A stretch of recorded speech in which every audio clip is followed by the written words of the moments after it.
कपड़े लत्तों का क्या करना है? हम अगर पहनेंगे तो पकड़े जाएंगे, बुड्ढे ने अगर देख लिया तो, जो तेरे घर से उठाए हैं। इतनी नन्ही बन रही हो, बताओ कि कब चक्कर लगा रही हो घर का? पता नहीं एक पल उन्हें देखकर ये गलतफहमी हो गई थी मुझे। शायद मुझे मनाने आए, लेकिन मैं भूल गया था कि उनको अपने अलावा तो कुछ और नजर ही नहीं आता। मुझे भी अफसोस हो। वाए नहीं भेजे गए थे, वाए यकीनन उनकी नई बीवी ने उन्हें सिखा पढ़ा कर भेजा होगा। और वैसे भी मेरा बाप अपनी नई बीवी की मुट्ठी में है। काफी तेज है। और शायद मेरा बाप ना ऐसी ही औरत डिजर्व करता था, जो उन्हीं की तरह तेज। आप छोड़ें इन बातों को। मेरी माँ तो एक मासूम औरत है। कहानी इस वक्त बेहद खतरनाक मोड़ पर पहुंच चुकी है, क्योंकि हारून मलिक जेल में है और बाहर उसकी पत्नी खुशबख्त अकेले ही उन ताकतवर लोगों के खिलाफ लड़ रही है जो हारून को हमेशा के लिए चुप कराना चाहते हैं। लेकिन खुशबख्त को बार बार समझाया जा रहा है कि वो इस लड़ाई से पीछे हट जाए, क्योंकि अगर उसने हारून का साथ नहीं छोड़ा तो उसकी अपनी नौकरी, इज्जत और पूरा भविष्य खतरे में पड़ सकता है। एक तरफ उसे ये लालच दिया जाता है कि अगर वो हारून को सारे मामलों की जिम्मेदारी लेने दे तो शायद उसके लिए रास्ता आसान हो जाएगा, जबकि दूसरी तरफ उसे डराया जाता है कि हारून जेल में सड़ता रहेगा और वो खुद बाहर अपनी जिंदगी बर्बाद कर बैठेगी।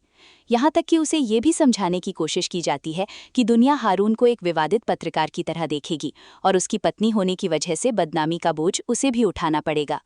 लेकिन खुशबख्त किसी भी कीमत पर हार मानने को तैयार नहीं होती। वो साफ कर देती है कि वो अपने पति को सिर्फ इसीलिए नहीं छोड़ेगी क्योंकि कुछ ताकतवर लोग उसे ऐसा करने के लिए मजबूर कर रहे हैं। जब सामने वाला बार बार हारून के खिलाफ बोलता है तो खुशबख्त का गुस्सा फूट पड़ता है और वो उसे घर से निकल जाने का आदेश दे देती है। उसके लिए ये सिर्फ पति पत्नी का रिश्ता नहीं है, बल्कि भरोसे और सच्चाई की लड़ाई है। दूसरी तरफ जेल में बंद हारून अपनी छोटी बेटी परी को बेहद याद कर रहा है। बाहर से वो मजबूत दिखाई देता है, लेकिन अपनी बेटी से जुड़ी यादें उसके दिल को कमज़ोर कर देती हैं। परी भी अपने पिता को हर दिन याद करती है। उसे अब भी उम्मीद रहती है कि उसके पिता उसे स्कूल छोड़ने आएंगे, उसके साथ खेलेंगे और उसके लिए नए खिलौने लेकर आएंगे। घर में मौजूद लोग उसे समझाने की कोशिश करते हैं कि उसके पिता उसके लिए बहुत सारे तोहफे लेने गए हैं, लेकिन एक छोटी बच्ची को आखिर कितनी देर तक बहलाया जा सकता है। वो बार बार पूछती है कि उसके पिता कहाँ हैं। कभी यही परिवार पूरी तरह खुश नजर आता था, लेकिन अब हारून के जेल में होने से उस घर की खुशियां जैसे कहीं खो गई हैं। इसी बीच खुशबख्त के पास सोनिया एक ऐसी खबर लेकर आती है जो पूरे मामले की दिशा बदल सकती है। उसे पता चलता है कि चौधरी पर उसकी अपनी पार्टी के अंदर से ज़बरदस्त दबाव पड़ रहा है और अगर उसने खुद पद से इस्तीफा नहीं दिया तो पार्टी उसे बाहर का रास्ता दिखा सकती है। खुशबख्त के लिए ये खबर किसी उम्मीद से कम नहीं होती, क्योंकि चौधरी की राजनीतिक ताकत ही हारून के खिलाफ चल रही कार्रवाई को प्रभावित कर रही है। खुशबख्त तुरंत समझ जाती है कि अगर चौधरी की पकड़ कमज़ोर हुई तो हारून की ज़मानत का रास्ता भी खुल सकता है। वो वकील से संपर्क करने और हर कानूनी रास्ता अपनाने का फैसला करती है, लेकिन मुश्किल ये है कि हारून की ज़मानत के रास्ते में हर बार कोई ना कोई रुकावट खड़ी कर दी जाती है। ऐसा लगता है जैसे कोई पर्दे के पीछे से पूरी प्रक्रिया को रोक रहा हो। इसी दौरान खुशबख्त एक वरिष्ठ अधिकारी से मुलाकात करती है और हारून की ज़मानत के मामले में मदद मांगती है। वो बताती है कि वो पूरी कोशिश कर रही है, लेकिन उसे जानबूझकर ज़्यादा आगे बढ़ने से रोका जा रहा है, क्योंकि उस पर हारून के मामले में पक्षपात करने का आरोप लगाया जा सकता है। खुशबख्त फिर एक और महत्वपूर्ण मांग रखती है। वो किरमानी के परिवार, खासकर उसके बेटे से मिलना चाहती है। उसके मन में एक सवाल लगातार घूम रहा है कि आखिर किरमानी के परिवार ने पुलिस रिपोर्ट में हारून का नाम इतनी देर बाद क्यों शामिल किया। अगर हारून पर आरोप शुरू से था तो उसका नाम कई दिनों बाद सामने क्यों आया? क्या किसी ने परिवार पर दबाव डाला था? क्या उन्हें डराया गया था या फिर उन्हें किसी फायदे का लालच दिया गया था? लेकिन उसे साफ मना कर दिया जाता है। अधिकारी उसे समझाता है कि अगर वो सीधे किरमानी के परिवार से मिली तो विरोधियों को एक नई कहानी बनाने का मौका मिल जाएगा और उस पर यह आरोप लगाया जा सकता है कि वो अपने पद का इस्तेमाल करके परिवार को प्रभावित कर रही है। खुशबख्त मजबूर होकर पीछे हट जाती है, लेकिन उसके मन में ये सवाल और भी गहरा हो जाता है। इसी बीच चौधरी अपनी राजनीतिक ज़मीन बचाने के लिए लगातार कोशिश कर रहा होता है। वो पार्टी के नेताओं से मिलने के लिए समय मांगता है, उन्हें याद दिलाता है कि उसने पार्टी के लिए कितने काम किए हैं और कैसे उसने वर्षों तक संगठन का साथ दिया। लेकिन पार्टी के भीतर माहौल बदल चुका है। जिन लोगों को वो कभी अपने प्रभाव से नियंत्रित करता था, वही लोग अब उससे दूरी बनाने लगे हैं। दूसरी तरफ प्रशासन की तरफ से भी कई मामलों की जांच शुरू हो जाती है। अधिकारियों को निर्देश दिया जाता है कि हर काम नियमों के मुताबिक किया जाए और किसी भी तरह की गैर कानूनी गतिविधि को नजरअंदाज न किया जाए।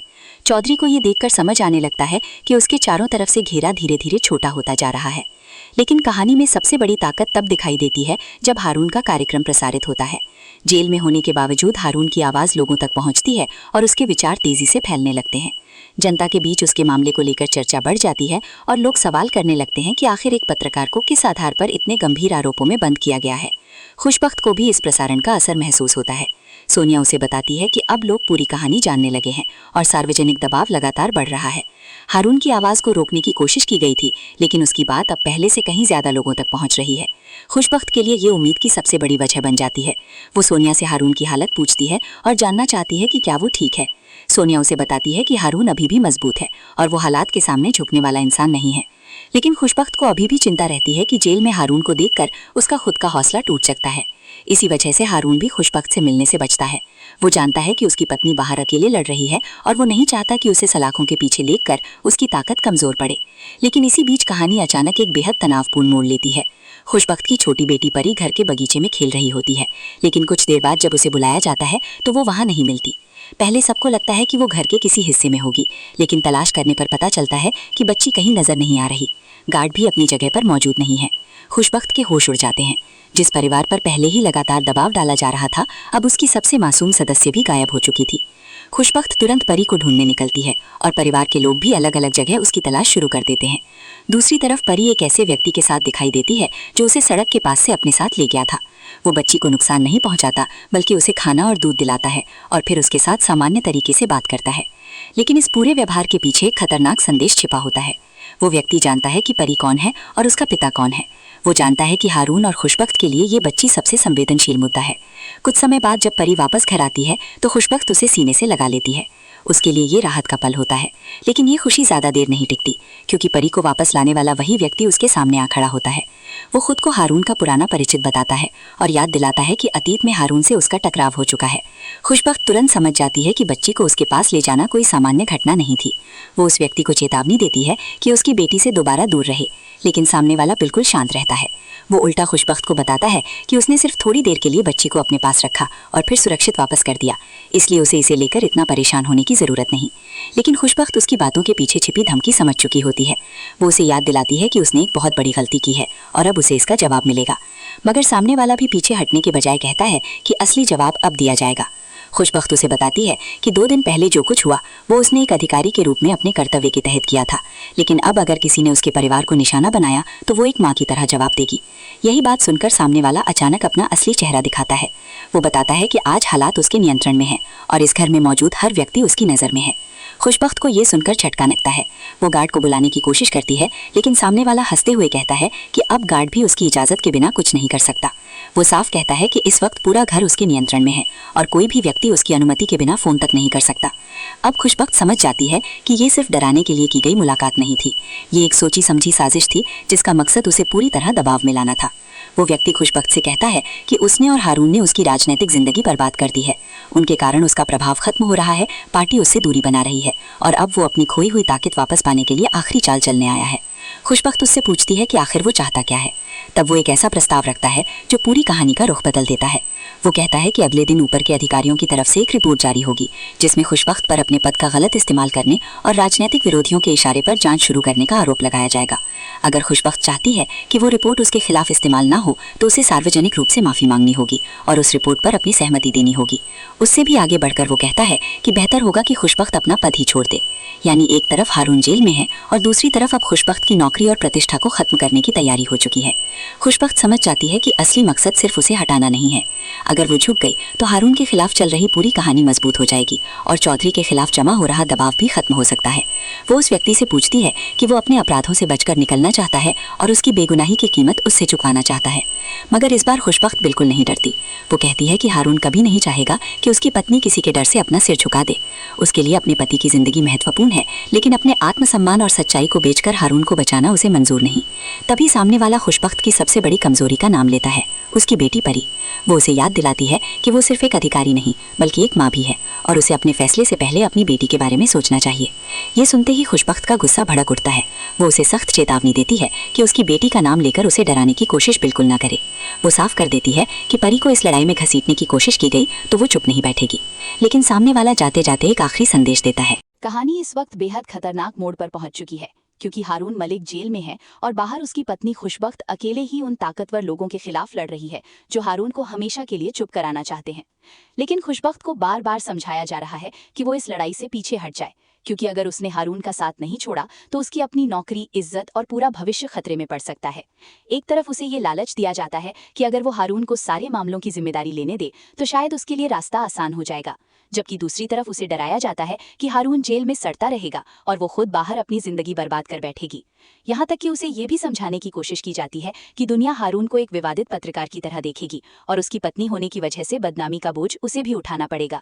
लेकिन खुशबख्त किसी भी कीमत पर हार मानने को तैयार नहीं होती। वो साफ कर देती है कि वो अपने पति को सिर्फ इसीलिए नहीं छोड़ेगी क्योंकि कुछ ताकतवर लोग उसे ऐसा करने के लिए मजबूर कर रहे हैं।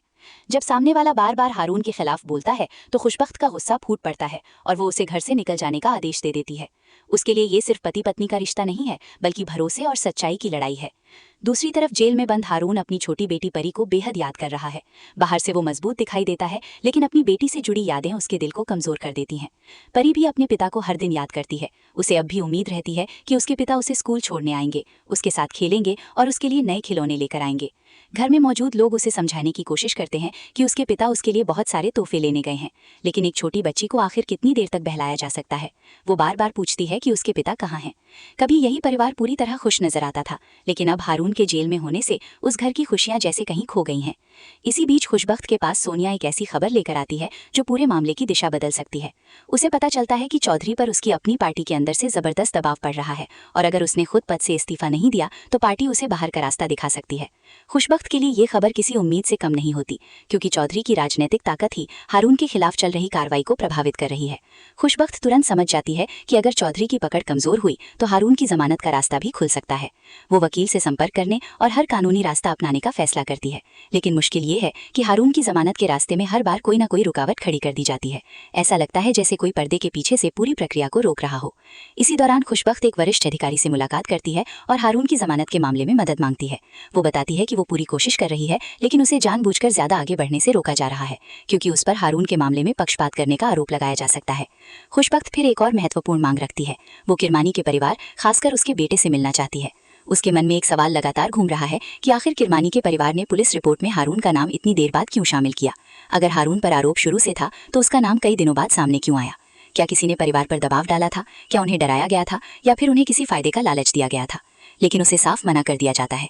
अधिकारी उसे समझाता है कि अगर वो सीधे किरमानी के परिवार से मिली तो विरोधियों को एक नई कहानी बनाने का मौका मिल जाएगा और उस पर यह आरोप लगाया जा सकता है कि वो अपने पद का इस्तेमाल करके परिवार को प्रभावित कर रही है।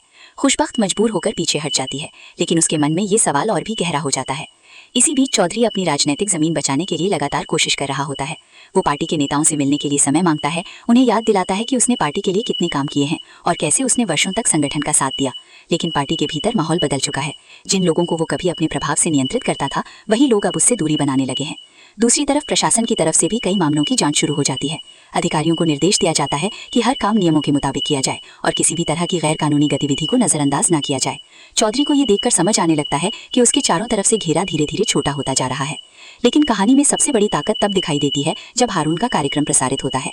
जेल में होने के बावजूद हारून की आवाज लोगों तक पहुंचती है और उसके विचार तेजी से फैलने लगते हैं।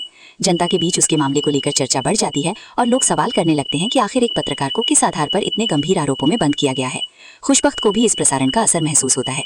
सोनिया उसे बताती है कि अब लोग पूरी कहानी जानने लगे हैं और सार्वजनिक दबाव लगातार बढ़ रहा है। हारून की आवाज को रोकने की कोशिश की गई थी, लेकिन उसकी बात अब पहले से कहीं ज्यादा लोगों तक पहुंच रही है।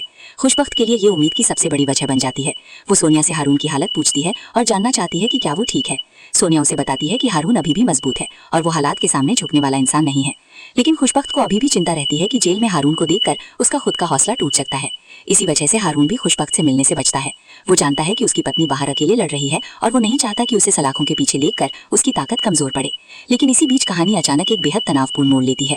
खुशबख्त की छोटी बेटी परी घर के बगीचे में खेल रही होती है, लेकिन कुछ देर बाद जब उसे बुलाया जाता है तो वो वहाँ नहीं मिलती। पहले सबको लगता है कि वो घर के किसी हिस्से में होगी, लेकिन तलाश करने पर पता चलता है कि बच्ची कहीं नजर नहीं आ रही। गार्ड भी अपनी जगह पर मौजूद नहीं है। खुशबख्त के होश उड़ जाते हैं। जिस परिवार पर पहले ही लगातार दबाव डाला जा रहा था, अब उसकी सबसे मासूम सदस्य भी गायब हो चुकी थी। खुशबख्त तुरंत परी को ढूंढने निकलती है और परिवार के लोग भी अलग अलग जगह उसकी तलाश शुरू कर देते हैं। दूसरी तरफ परी एक ऐसे व्यक्ति के साथ दिखाई देती है जो उसे सड़क के पास से अपने साथ ले गया था।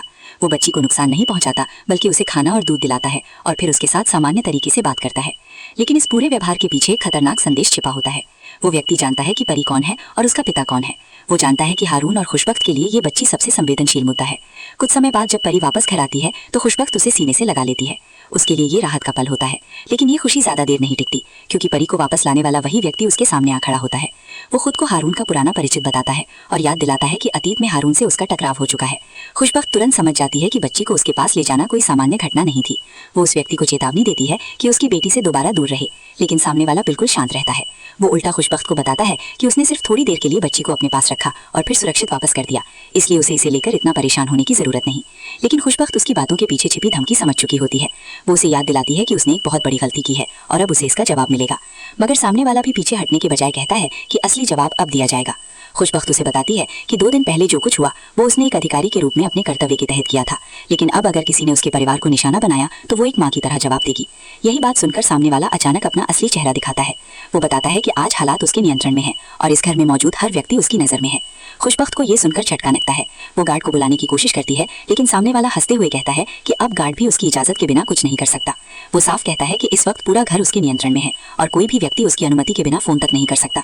अब खुशबख्त समझ जाती है कि ये सिर्फ डराने के लिए की गई मुलाकात नहीं थी, ये एक सोची समझी साजिश थी जिसका मकसद उसे पूरी तरह दबाव में लाना था। वो व्यक्ति खुशबख्त से कहता है कि उसने और हारून ने उसकी राजनीतिक जिंदगी बर्बाद कर दी है। उनके कारण उसका प्रभाव खत्म हो रहा है, पार्टी उससे दूरी बना रही है और अब वो अपनी खोई हुई ताकत वापस पाने के लिए आखिरी चाल चलने आया है। खुशबख्त उससे पूछती है कि आखिर वो चाहता क्या है। तब वो एक ऐसा प्रस्ताव रखता है जो पूरी कहानी का रुख बदल देता है। वो कहता है कि अगले दिन ऊपर के अधिकारियों की तरफ से एक रिपोर्ट जारी होगी जिसमें खुशबख्त पर अपने पद का गलत इस्तेमाल करने और राजनीतिक विरोधियों के इशारे पर जांच शुरू करने का आरोप लगाया जाएगा। अगर खुशबख्त चाहती है कि वो रिपोर्ट उसके खिलाफ इस्तेमाल ना हो तो उसे सार्वजनिक रूप से माफी मांगनी होगी और उस रिपोर्ट पर अपनी सहमति देनी होगी। उससे भी आगे बढ़कर वो कहता है कि बेहतर होगा कि खुशबख्त अपना पद ही छोड़ दे। यानी एक तरफ हारून जेल में है और दूसरी तरफ अब खुशबख्त की नौकरी और प्रतिष्ठा को खत्म करने की तैयारी हो चुकी है। खुशबख्त समझ जाती है कि असली मकसद सिर्फ उसे हटाना नहीं है। अगर वो झुक गई तो हारून के खिलाफ चल रही पूरी कहानी मजबूत हो जाएगी और चौधरी के खिलाफ जमा हो रहा दबाव भी खत्म हो सकता है। वो उस व्यक्ति से पूछती है कि वो अपने अपराधों से बचकर निकलना चाहता है और उसकी बेगुनाही की कीमत उससे चुकाना चाहता है। मगर इस बार खुशबख्त बिल्कुल नहीं डरती। वो कहती है कि हारून कभी नहीं चाहेगा कि उसकी पत्नी किसी के डर से अपना सिर झुका दे। उसके लिए अपने पति की जिंदगी महत्वपूर्ण है, लेकिन अपने आत्मसम्मान और सच्चाई को बेचकर हारून को बचाना उसे मंजूर नहीं। तभी सामने वाला खुशबख्त की सबसे बड़ी कमजोरी का नाम लेता है, उसकी बेटी परी। वो उसे याद दिलाती है कि वो सिर्फ एक अधिकारी नहीं बल्कि एक माँ भी है और उसे अपने फैसले से पहले अपनी बेटी के बारे में सोचना चाहिए। ये सुनते ही खुशबख्त का गुस्सा भड़क उठता है। वो उसे सख्त चेतावनी देती है कि उसकी बेटी का नाम लेकर उसे डराने की कोशिश बिल्कुल ना करे। वो साफ कर देती है कि परी को इस लड़ाई में घसीटने की कोशिश की गई तो वो चुप नहीं बैठेगी। लेकिन सामने वाला जाते जाते एक आखिरी संदेश देता है। कहानी इस वक्त बेहद खतरनाक मोड़ पर पहुंच चुकी है, क्योंकि हारून मलिक जेल में है और बाहर उसकी पत्नी खुशबख्त अकेले ही उन ताकतवर लोगों के खिलाफ लड़ रही है जो हारून को हमेशा के लिए चुप कराना चाहते हैं। लेकिन खुशबख्त को बार बार समझाया जा रहा है कि वो इस लड़ाई से पीछे हट जाए, क्योंकि अगर उसने हारून का साथ नहीं छोड़ा तो उसकी अपनी नौकरी, इज्जत और पूरा भविष्य खतरे में पड़ सकता है। एक तरफ उसे ये लालच दिया जाता है कि अगर वो हारून को सारे मामलों की जिम्मेदारी लेने दे तो शायद उसके लिए रास्ता आसान हो जाएगा, जबकि दूसरी तरफ उसे डराया जाता है कि हारून जेल में सड़ता रहेगा और वो खुद बाहर अपनी जिंदगी बर्बाद कर बैठेगी। यहाँ तक कि उसे ये भी समझाने की कोशिश की जाती है कि दुनिया हारून को एक विवादित पत्रकार की तरह देखेगी और उसकी पत्नी होने की वजह से बदनामी का बोझ उसे भी उठाना पड़ेगा। लेकिन खुशबख्त किसी भी कीमत पर हार मानने को तैयार नहीं होती। वो साफ कर देती है कि वो अपने पति को सिर्फ इसीलिए नहीं छोड़ेगी क्योंकि कुछ ताकतवर लोग उसे ऐसा करने के लिए मजबूर कर रहे हैं। जब सामने वाला बार बार हारून के खिलाफ बोलता है तो खुशबख्त का गुस्सा फूट पड़ता है और वो उसे घर से निकल जाने का आदेश दे देती है। उसके लिए ये सिर्फ पति पत्नी का रिश्ता नहीं है, बल्कि भरोसे और सच्चाई की लड़ाई है। दूसरी तरफ जेल में बंद हारून अपनी छोटी बेटी परी को बेहद याद कर रहा है। बाहर से वो मजबूत दिखाई देता है, लेकिन अपनी बेटी से जुड़ी यादें उसके दिल को कमजोर कर देती हैं। परी भी अपने पिता को हर दिन याद करती है। उसे अब भी उम्मीद रहती है कि उसके पिता उसे स्कूल छोड़ने आएंगे, उसके साथ खेलेंगे और उसके लिए नए खिलौने लेकर आएंगे। घर में मौजूद लोग उसे समझाने की कोशिश करते हैं कि उसके पिता उसके लिए बहुत सारे तोहफे लेने गए हैं, लेकिन एक छोटी बच्ची को आखिर कितनी देर तक बहलाया जा सकता है। वो बार बार पूछती है कि उसके पिता कहाँ हैं। कभी यही परिवार पूरी तरह खुश नजर आता था, लेकिन अब हारून के जेल में होने से उस घर की खुशियां जैसे कहीं खो गई हैं। इसी बीच खुशबख्त के पास सोनिया एक ऐसी खबर लेकर आती है जो पूरे मामले की दिशा बदल सकती है। उसे पता चलता है कि चौधरी पर उसकी अपनी पार्टी के अंदर से ज़बरदस्त दबाव पड़ रहा है और अगर उसने खुद पद से इस्तीफा नहीं दिया तो पार्टी उसे बाहर का रास्ता दिखा सकती है। खुशबख्त के लिए ये खबर किसी उम्मीद से कम नहीं होती, क्योंकि चौधरी की राजनीतिक ताकत ही हारून के खिलाफ चल रही कार्रवाई को प्रभावित कर रही है। खुशबख्त तुरंत समझ जाती है कि अगर चौधरी की पकड़ कमज़ोर हुई तो हारून की ज़मानत का रास्ता भी खुल सकता है। वो वकील से संपर्क करने और हर कानूनी रास्ता अपनाने का फैसला करती है, लेकिन मुश्किल ये है कि हारून की ज़मानत के रास्ते में हर बार कोई ना कोई रुकावट खड़ी कर दी जाती है। ऐसा लगता है जैसे कोई पर्दे के पीछे से पूरी प्रक्रिया को रोक रहा हो। इसी दौरान खुशबख्त एक वरिष्ठ अधिकारी से मुलाकात करती है और हारून की ज़मानत के मामले में मदद मांगती है। वो बताती है कि वो पूरी कोशिश कर रही है, लेकिन उसे जानबूझकर ज़्यादा आगे बढ़ने से रोका जा रहा है, क्योंकि उस पर हारून के मामले में पक्षपात करने का आरोप लगाया जा सकता है। खुशबख्त फिर एक और महत्वपूर्ण मांग रखती है। वो किरमानी के परिवार, खासकर उसके बेटे से मिलना चाहती है। उसके मन में एक सवाल लगातार घूम रहा है कि आखिर किरमानी के परिवार ने पुलिस रिपोर्ट में हारून का नाम इतनी देर बाद क्यों शामिल किया। अगर हारून पर आरोप शुरू से था तो उसका नाम कई दिनों बाद सामने क्यों आया? क्या किसी ने परिवार पर दबाव डाला था? क्या उन्हें डराया गया था, या फिर उन्हें किसी फायदे का लालच दिया गया था? लेकिन उसे साफ मना कर दिया जाता है। अधिकारी उसे समझाता है कि अगर वो सीधे किरमानी के परिवार से मिली तो विरोधियों को एक नई कहानी बनाने का मौका मिल जाएगा और उस पर यह आरोप लगाया जा सकता है कि वो अपने पद का इस्तेमाल करके परिवार को प्रभावित कर रही है। खुशबख्त मजबूर होकर पीछे हट जाती है, लेकिन उसके मन में ये सवाल और भी गहरा हो जाता है। इसी बीच चौधरी अपनी राजनीतिक जमीन बचाने के लिए लगातार कोशिश कर रहा होता है। वो पार्टी के नेताओं से मिलने के लिए समय मांगता है, उन्हें याद दिलाता है कि उसने पार्टी के लिए कितने काम किए हैं और कैसे उसने वर्षों तक संगठन का साथ दिया। लेकिन पार्टी के भीतर माहौल बदल चुका है। जिन लोगों को वो कभी अपने प्रभाव से नियंत्रित करता था, वही लोग अब उससे दूरी बनाने लगे हैं। दूसरी तरफ प्रशासन की तरफ से भी कई मामलों की जांच शुरू हो जाती है। अधिकारियों को निर्देश दिया जाता है कि हर काम नियमों के मुताबिक किया जाए और किसी भी तरह की गैर कानूनी गतिविधि को नज़रअंदाज न किया जाए। चौधरी को ये देखकर समझ आने लगता है कि उसके चारों तरफ से घेरा धीरे धीरे छोटा होता जा रहा है। लेकिन कहानी में सबसे बड़ी ताकत तब दिखाई देती है जब हारून का कार्यक्रम प्रसारित होता है। जेल में होने के बावजूद हारून की आवाज़ लोगों तक पहुंचती है और उसके विचार तेजी से फैलने लगते हैं। जनता के बीच उसके मामले को लेकर चर्चा बढ़ जाती है और लोग सवाल करने लगते हैं कि आखिर एक पत्रकार को किस आधार पर इतने गंभीर आरोपों में बंद किया गया है। खुशबख्त को भी इस प्रसारण का असर महसूस होता है। सोनिया उसे बताती है कि अब लोग पूरी कहानी जानने लगे हैं और सार्वजनिक दबाव लगातार बढ़ रहा है। हारून की आवाज़ को रोकने की कोशिश की गई थी, लेकिन उसकी बात अब पहले से कहीं ज़्यादा लोगों तक पहुंच रही है। खुशबख्त के लिए ये उम्मीद की सबसे बड़ी वजह बन जाती है। वो सोनिया से हारून की हालत पूछती है और जानना चाहती है कि क्या वो ठीक है। सोनिया उसे बताती है कि हारून अभी भी मजबूत है और वो हालात के सामने झुकने वाला इंसान नहीं है। लेकिन खुशबख्त को अभी भी चिंता रहती है कि जेल में हारून को देखकर उसका खुद का हौसला टूट सकता है। इसी वजह से हारून भी खुशबख्त से मिलने से बचता है। वो जानता है कि उसकी पत्नी बाहर अकेले लड़ रही है और वो नहीं चाहता कि उसे सलाखों के पीछे लेकर उसकी ताकत कमजोर पड़े। लेकिन इसी बीच कहानी अचानक एक बेहद तनावपूर्ण मोड़ लेती है। खुशबख्त की छोटी बेटी परी घर के बगीचे में खेल रही होती है, लेकिन कुछ देर बाद जब उसे बुलाया जाता है तो वो वहाँ नहीं मिलती। पहले सबको लगता है कि वो घर के किसी हिस्से में होगी, लेकिन तलाश करने पर पता चलता है कि बच्ची कहीं नजर नहीं आ रही। गार्ड भी अपनी जगह पर मौजूद नहीं है। खुशबख्त के होश उड़ जाते हैं। जिस परिवार पर पहले ही लगातार दबाव डाला जा रहा था, अब उसकी सबसे मासूम सदस्य भी गायब हो चुकी थी। खुशबख्त तुरंत परी को ढूंढने निकलती है और परिवार के लोग भी अलग अलग जगह उसकी तलाश शुरू कर देते हैं। दूसरी तरफ परी एक ऐसे व्यक्ति के साथ दिखाई देती है जो उसे सड़क के पास से अपने साथ ले गया था। वो बच्ची को नुकसान नहीं पहुंचाता, बल्कि उसे खाना और दूध दिलाता है और फिर उसके साथ सामान्य तरीके से बात करता है। लेकिन इस पूरे व्यवहार के पीछे एक खतरनाक संदेश छिपा होता है। वो व्यक्ति जानता है कि परी कौन है और उसका पिता कौन है। वो जानता है कि हारून और खुशबख्त के लिए ये बच्ची सबसे संवेदनशील मुद्दा है। कुछ समय बाद जब परी वापस घर आती है तो खुशबख्त उसे सीने से लगा लेती है। उसके लिए ये राहत का पल होता है। लेकिन ये खुशी ज़्यादा देर नहीं टिकती, क्योंकि परी को वापस लाने वाला वही व्यक्ति उसके सामने आ खड़ा होता है। वो खुद को हारून का पुराना परिचित बताता है और याद दिलाता है कि अतीत में हारून से उसका टकराव हो चुका है। खुशबख्त तुरंत समझ जाती है कि बच्ची को उसके पास ले जाना कोई सामान्य घटना नहीं थी।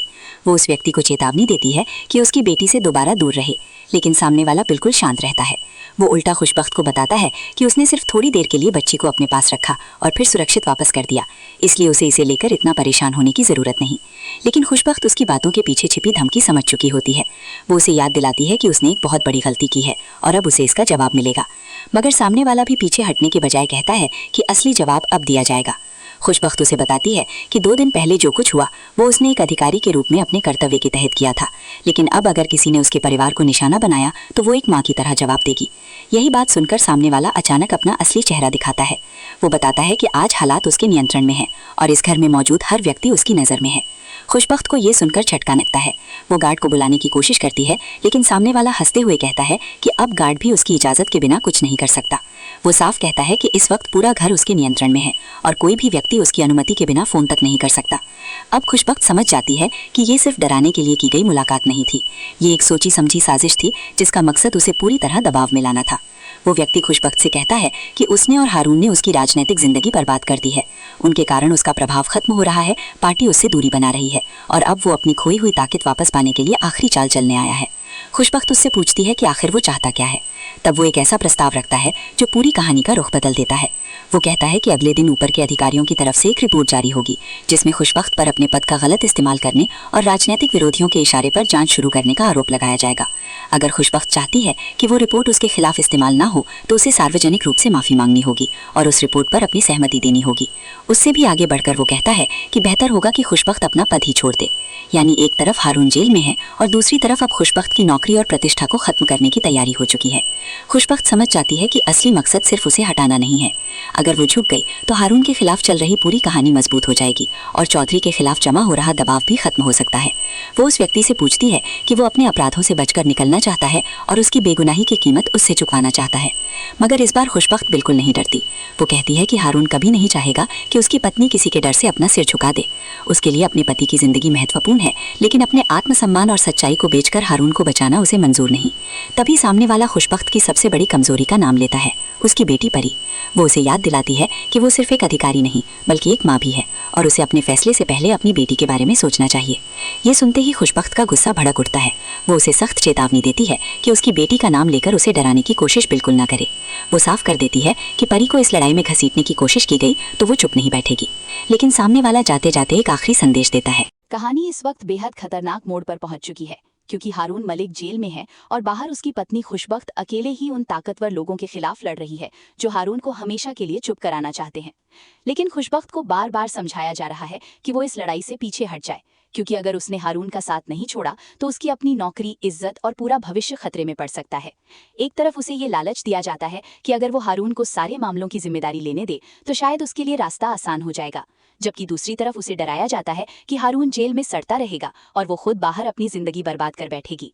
यहाँ तक कि उसे ये भी समझाने की कोशिश की जाती है कि दुनिया हारून को एक विवादित पत्रकार की तरह देखेगी और उसकी पत्नी होने की वजह से बदनामी का बोझ उसे भी उठाना पड़ेगा। लेकिन खुशबख्त किसी भी कीमत पर हार मानने को तैयार नहीं होती। वो साफ कर देती है कि वो अपने पति को सिर्फ इसीलिए नहीं छोड़ेगी क्योंकि कुछ ताकतवर लोग उसे ऐसा करने के लिए मजबूर कर रहे हैं। जब सामने वाला बार बार हारून के खिलाफ बोलता है तो खुशबख्त का गुस्सा फूट पड़ता है और वो उसे घर से निकल जाने का आदेश दे देती है। उसके लिए ये सिर्फ पति पत्नी का रिश्ता नहीं है बल्कि भरोसे और सच्चाई की लड़ाई है। दूसरी तरफ जेल में बंद हारून अपनी छोटी बेटी परी को बेहद याद कर रहा है।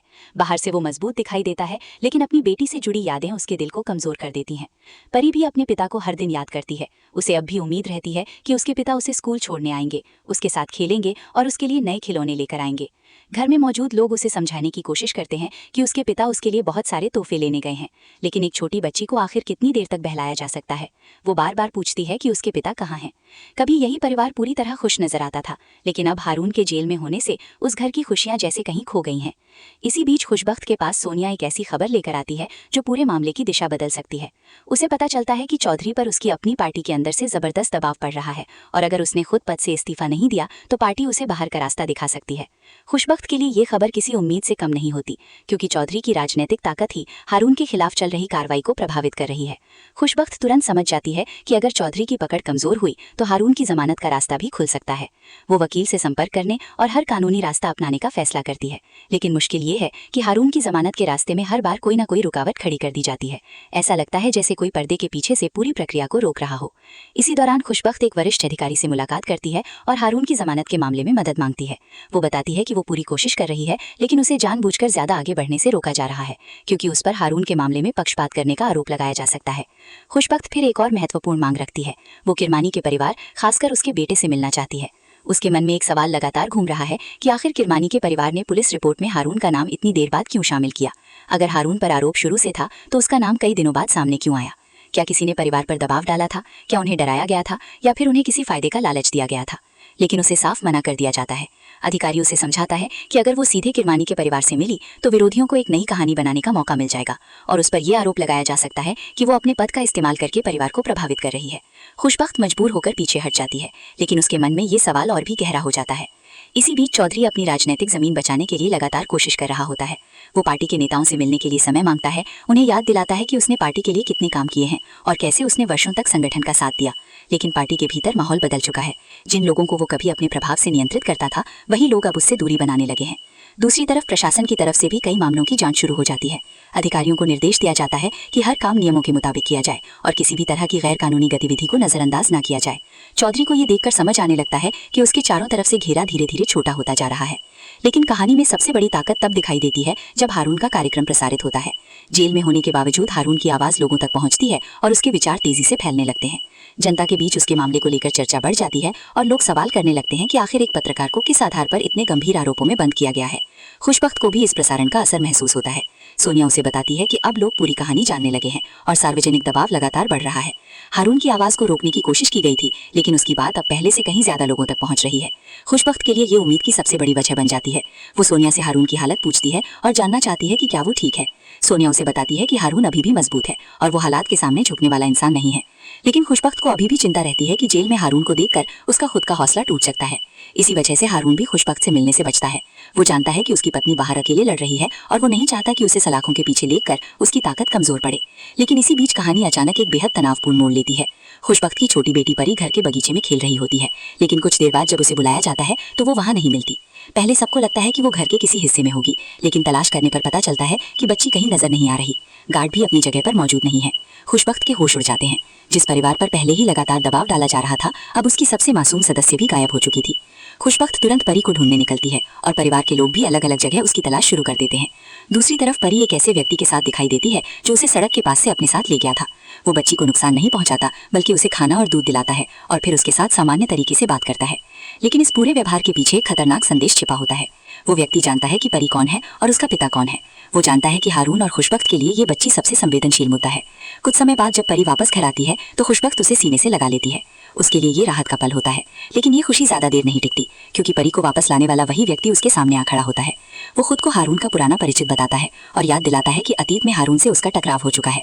खुशबख्त तुरंत समझ जाती है कि बच्ची को उसके पास ले जाना कोई सामान्य घटना नहीं थी। वो उस व्यक्ति को चेतावनी देती है कि उसकी बेटी से दोबारा दूर रहे, लेकिन सामने वाला बिल्कुल शांत रहता है। वो उल्टा खुशबख्त को बताता है कि उसने सिर्फ थोड़ी देर के लिए बच्ची को अपने पास रखा और फिर सुरक्षित वापस कर दिया, इसलिए उसे इसे लेकर इतना परेशान होने की जरूरत नहीं। लेकिन खुशबख्त